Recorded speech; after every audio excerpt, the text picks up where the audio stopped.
የሩሲያና የዩክሬን ጦርነት በአምስተኛ ዓመቱ ላይ ቢገኝም አሁንም ጦርነቱን በዘላቂ ተኩስ አቁም ስምምነት ሊቋጭ የሚችል አንዳችም መፍትሄ ሳይገኝለት ይልቁንም ውጥረቱ ወደ አዲስና እጅግ አደገኛ ምዕራፍ ተሸጋግሯል።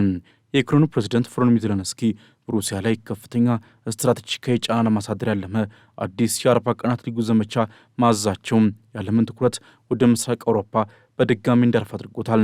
ይህ ዘመቻም ዝም ብሎ የወታደራዊ እንቅስቃሴ ብቻ ሳይሆን ሩሲያን ወደ ድርድር ጠረጴዛ ለመጎተት የታለመ ተጽዕኖ የማሳደር ጥልቅ ዕቅድ እንደሆነ ተሰምቷል። ፕሬዚዳንቱ ይህን ትዕዛዝ ያስተላለፉትም ጦርነቱን በግንባር ቀደምትነት እየመሩ ካሉት የደህንነት ሹሞቻቸው በተለይም ከሜጀር ጀነራል ኢቬኒ ክማር ያቀረበላቸውን ዝርዝር ሪፖርት ካደመጡ በኋላ ነው።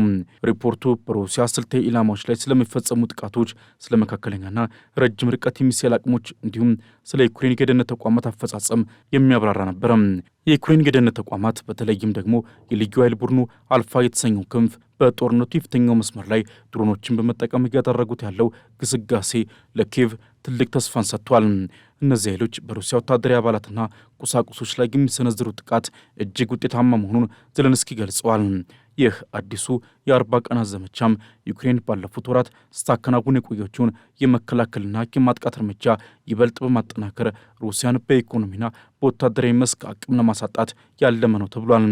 ዩክሬን አሁን ላይ ትኩረቷን ወደ ሩሲያ ግዛት ጥልቀት ውስጥ በመውሰድ መካከለኛና የረጅም ርቀት ሚሳይሎችን በመጠቀም የሩሲያን የነዳጅ መሠረተ ልማቶች ኢላማ እያደረገች ነው። በውፋ የሚገኙ ሁለት ግዙፍ የነዳጅ ማጣሪያዎችና በክራስኖዳር ግዛት የሚገኝ የነዳጅ ዲፖ ላይ የደረሰው አውዳሚ ጥቃትም የሩሲያን የጦርነት ማሽን የደም ዝውውር ለመቁረጥ የታለመ ስለመሆኑ ብሉምበርግን ጨምሮ ዓለም አቀፍ ሚዲያዎች ዘግበዋል። ይህ በእንዲህ እንዳለ የጦርነቱ ነበልባል ወደ ጎረቤት ሀገር ቤላሩስ ሊዛመት ይችላል የሚለው ስጋት ከምንጊዜውም በላይ ይሏል። የቤላሩሱ ፕሬዚዳንት አሌክሳንደር ሉካሼንኮ ዩክሬን ሀገራቸውን ወደ ጦርነቱ ለመሳብ የምታደርገውን ሙከራ እንድታቆም ብርቱ ማስጠንቀቂያ ሰጥተዋል። ሉካሼንኮ እንዳሉት ዩክሬን በቤላሩስ ላይ የምታሳየው ትንኮሳ የሚቀጥል ከሆነ የጦርነቱ ባህሪ በአንድ ጀንበር ይቀየራል። ይህም ማለት ቤላሩስ ቀጥተኛ ወታደራዊ እርምጃ ውስጥ ልትገባ ትችላለች ማለት ነው። ምንም እንኳን ሉካሼንኮ ከዩክሬን ጋር የመዋጋት ፍላጎት እንደሌላቸው ቢገልጹም የኪየቭ ተወካዮች ሚንስክ ድረስ በመሄድ በሚስጥር ንግግር ማድረጋቸውን ግን አልሸሸጉም። ዩክሬን በበኩሏ ቤላሩስ በድንበር አካባቢ ያሉ መንገዶችን እያደሰች መሆኑን፣ ለጥይትና ለነዳጅ ማከማቻ የሚሆኑ ተቋማትን እየገነባች መሆኑን በመጥቀስ ቤላሩስ ለሩሲያ ወረራ መነሻ ከመሆን እንድትቆጠብ እያሳሰበች ነው። የቤላሩስ ስትራቴጂካዊ ጠቀሜታ ለሁሉም ቡድኖች እጅግ ከፍተኛ ነው።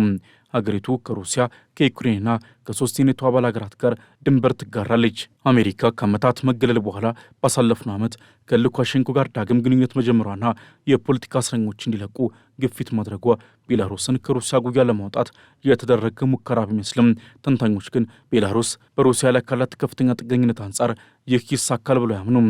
በሌላ በኩል ክሬምሊን ሩሲያ ቤላሩስን እንደመነሻ ጠቅማ ጥቃቷን ልታሰፋ ነው የሚለውን የዎል ስትሪት ጆርናል ዘገባ ከእውነታው የራቀ በማለት አስተባብሏል።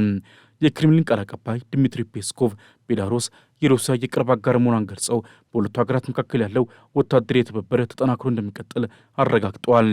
የዩክሬን የ40 ቀናት ዘመቻ በሩሲያ የኢኮኖሚ ደም ስር በቤላሩስ የፖለቲካ አቋምና በምዕራቢያን ወታደራዊ ድጋፍ ላይ ትልቅ ተጽዕኖ የመፍጠር አቅም ሊኖረው ይችላል ተብሎ ተገምቷል። ይሁን እንጂ የቤላሩስ የመከላከያ ሚኒስትር ቪክቶር ክሬኒን ምዕራቢያን በድንበር አካባቢ የኔቶ ጦርን በማጠናከርና ወታደራዊ በጀታቸውን በማሳደግ ቤላሩስን ወደ እሳቱ ለመጨመር እየጣሩ ነው ሲሉ ከሷል። ሩሲያም በቤላሩስ በኩል ያላትን ፍላጎት የምታሳካው በወታደራዊ ኃይል ብቻ አይደለም።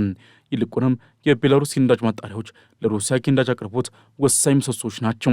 ዩክሬንም በሩሲያ ውስጥ ባሉ ማጣሪያዎች ላይ የምታደርሰው ጥቃት የነዳጅ እጥረት ሲፈጠር ሩሲያ የቤላሩስን ማጣሪያዎች በመጠቀም ቤንዚንና ናፍጣን ለማግኘት ትገደዳለች።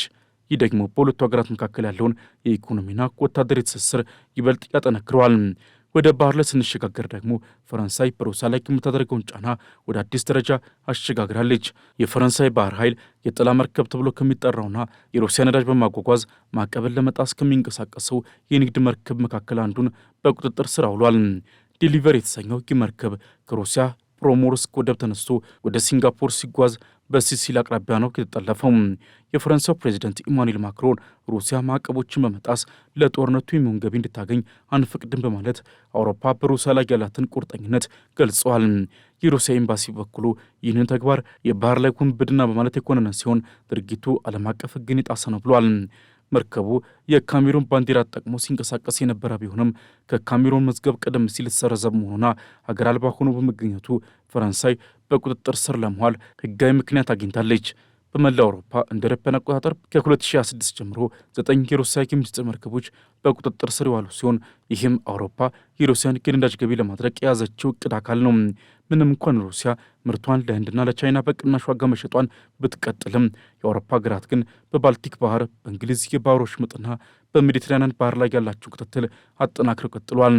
የአውሮፓ ህብረትም አሁን ላይ በሩሲያ ላይ 21ኛውን የማዕቀብ ጥቅል እያዘጋጀ ሲሆን ይህ ማዕቀብ የሩሲያን የጦርነት ኢኮኖሚ ይበልጥ ያሽመደምደዋል ተብሎ ይጠበቃል። ከዚህ ቀደም ከተነሱ ነጥቦች ባሻገር የዩክሬን ደህንነት ተቋማት በተለይም አልፋ የተባለው ቡድን በሩሲያ ላይ የከፈቱት ይህ አዲስ ጥቃት የጦርነቱን መልክ እንዴት ወደ ቴክኖሎጂና የሳይኮሎጂ ፍልሚያ እየቀየረው እንደሆነ በጥልቀት መመልከት ያስፈልጋል። የፕሬዚዳንት ዘለንስኪ የ40 ቀናት ጊዜ ገደብ ዝም ብሎ የተመረጠ ቁጥር አይደለም። ይልቁንም ሩሲያ በበጋ ወራት ልታደርገው ለምታቀደው መጠነ ሰፊ ጥቃት ምላሽ ለመስጠትና በሞስኮ ላይ ከፍተኛ የፖለቲካ ጫና ለመፍጠር የታለመ ስልታዊ ስሌት ነው። ሜጀር ጀነራል የኤቭጌኒ ከማራ ለፕሬዚዳንቱ ያቀረቡት ሪፖርት እንደሚያመለክተው ዩክሬን አሁን ላይ ዘመናዊ ድሮኖችን ዝም ብሎ ለጥቃት ብቻ ሳይሆን የሩሲያን የአየር መከላከያ መረቦች ለማሳወርና የራዳር ስርዓቶችን ለማሰናከል በሰፊው እየጠቀመችባቸው ይገኛል። ይህ ደግሞ የዩክሬን ሚሳኤሎች በሩሲያ ግዛት ውስጥ በሚገኙ የነዳጅ ማጣሪያዎች ላይ ያለምንም እንቅፋት እንዲያርፉ መንገድ ከፍቶላቸዋል።